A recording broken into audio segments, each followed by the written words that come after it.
How to upload video on Google Drive and share the link. First, open Google Drive and make sure you are signed in. There are two methods to upload your videos. First method is to click on New, click File Upload and then double tap on the video that you want to share.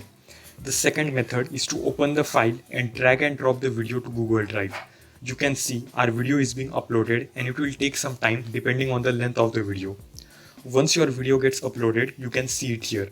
You can double tap on the video to view it. Now, to share this video with someone else, click on these three dots, go on share, click share, and here you can see access is restricted.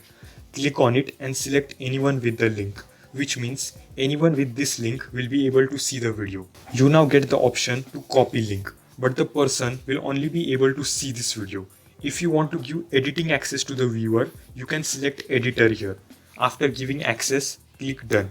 Now click on the three dots again, click share and click copy link.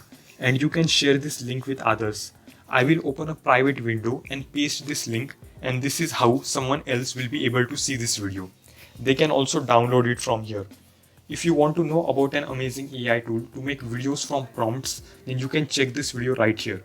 If you like this video, then do drop a like and subscribe to my channel for more such helpful videos. Thanks for watching and I will see you in a new video.